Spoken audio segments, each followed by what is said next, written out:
between medium and large. And we always say this is good for like a week or two travel for Europe. And our the allowance is only 23 kilos or 25 if you're traveling, of course, what's this?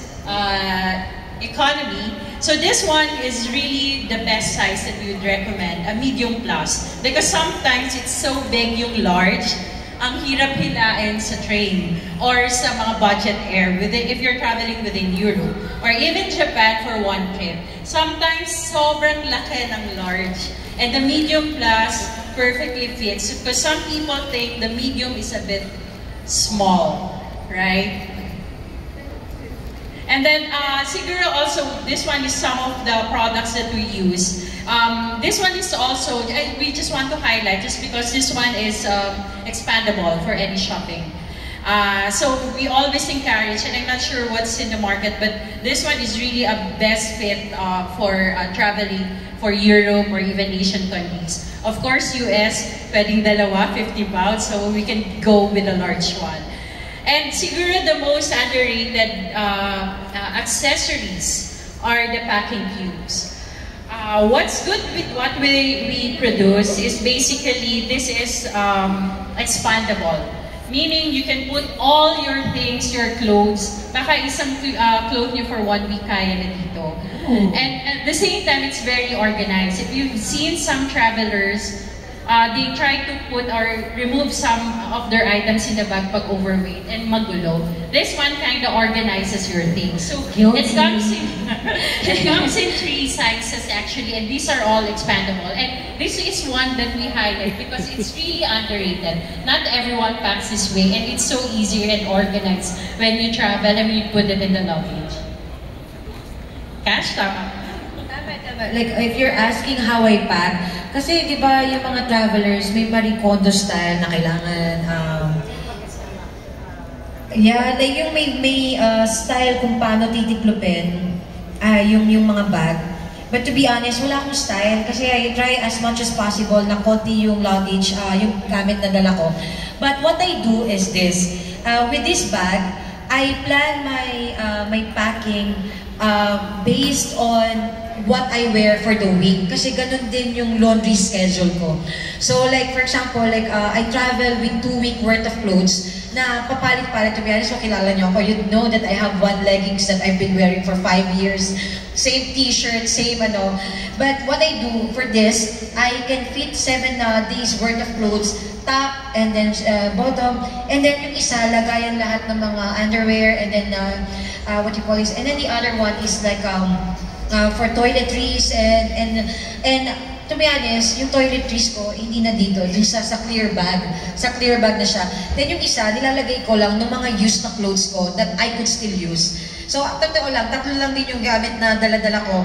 And I have like 2 weeks worth of clothes. Then, walang special way na to pack, pero I pack it na kapag tinanggal ko siya sa bag, ganun na rin yung damit. Wala nang gulong-gulong or what, kasi konti rin naman yung gamit. But yeah, this is enough. Mamimigay ka rin ng ganito? It could be, but yeah. Watch out in our social media, we're raffling out.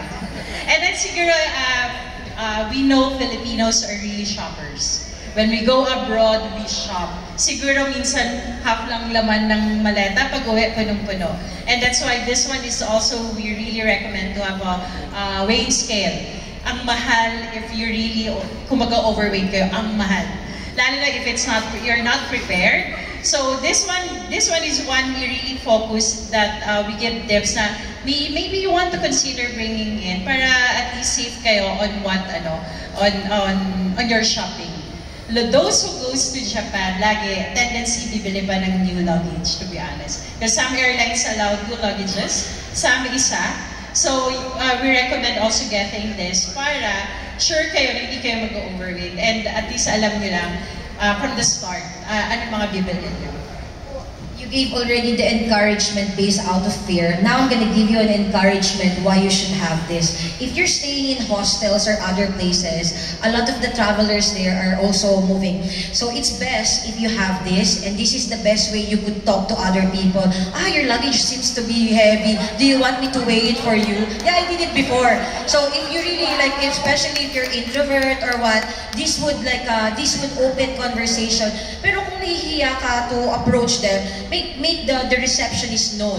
Like if you think someone is over luggage at saka type mo or what, like this is, so to be honest, it is useful. So out of fear na you can be over, it is doable. But out of inspiration or motivation to do it, then this is a good buy if you want to meet other people. Imagine mo, a love story inspired by a winning skill. Oh, let's go. That's it. Actually, those are like one we really want to recommend. Also, of course, yung ibang RFID or yung packable bags. Any other? Like, I really recommend, especially if you're traveling to Europe, to have this clear bag.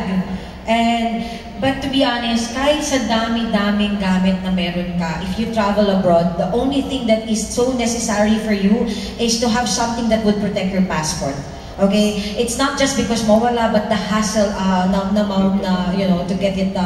So it's better if you always have a holder of your passport that it's easy to put in your hand carry and stuff. And sa Europe, kasi techie naman talaga, kailangan ng RFID, especially sa mga credit card. But it's good gusto ko rin siya i-promote ni Subi, pero sa totoo lang, ang secret lang na hindi ka mananakawan sa card or what, i-block mo na lang siya sa app mo muna bago mo siya gamitin. But it's really, you have a travel gear that is so cool, yung pwede mong itago sa katawan. I have that, like, itago mo dito, or this, that one, I used a lot. But to be honest, this one is the most useful for me. Okay, thank you everyone.